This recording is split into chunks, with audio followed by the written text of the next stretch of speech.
కవిత అరెస్టులో నిబంధన ఉల్లంఘన లేదు అంట. పిఎంఎల్ఏలోని సెక్షన్ 19ను ఈడీ పాటించింది. కస్టడీ ఉత్తర్వులో రౌజ్ అవెన్యూ కోర్టు న్యాయమూర్తి అంట. సో కవితకు అటు బీఆర్ఎస్ పార్టీకి ఇది షాకింగ్ అనే చెప్పాలా. ఢిల్లీ మద్యం కేసులో తనను అరెస్టు చేసే విషయంలో పిఎంఎల్ఏ చట్టంలోని సెక్షన్ 19 కింద ఉన్న నిబంధనలను ఈడీ పాటించలేదని ఎమ్మెల్సీ కవిత వాదనలను రౌజ్ అవెన్యూ ప్రత్యేక కోర్టు న్యాయమూర్తి ఎంకే నాగ్పాల్ కొట్టేశారు. ఈ అరెస్టు విషయంలో ఈడీ నిబంధనల ప్రకారమే నడుస్తుందని ఆయన స్పష్టం చేసిండ్రంట. ఢిల్లీలోని ప్రజాప్రతినిధులు ప్రభుత్వ ఉద్యోగులకు 100 కోట్ల లంచాలిచ్చి సౌత్ గ్రూప్లో నిందితురాలు భాగస్వామిగా ఉన్నట్లు, ఢిల్లీ ఎక్సైజ్ విధానాన్ని తమకు అనుకూలంగా మలుచుకోవడానికి తొలి నుంచి నేరపూరిత కుట్రలో పాలు పంచుకున్నట్లు ఆరోపణలు ఉన్నాయి.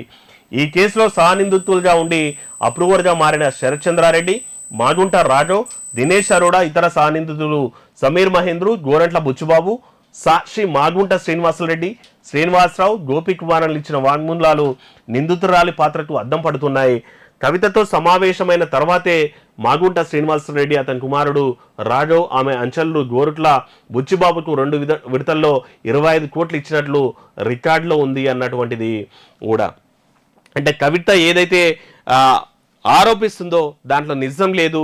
ఈడీ తమ పని తను చేసింది, దాంట్లో ఎక్కడ కూడా తప్పులు జరగలేదని కూడా ఆ కోర్టుకు సంబంధించినటువంటి న్యాయమూర్తి చెప్పారంట.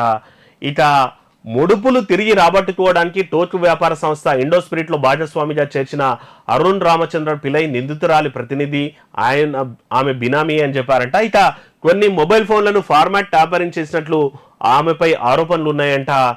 అంటే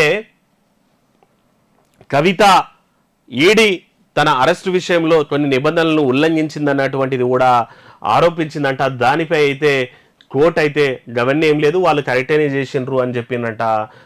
మరి పాపం మరి ఏం చేస్తారో చూడాలి. ఈ విషయంలో మరి వాళ్ళు ఇంకా ఎట్లా ముందుకెళ్తారు అనేది అయితే చూడాల్సినటువంటి అవసరం ఉంది. ఇక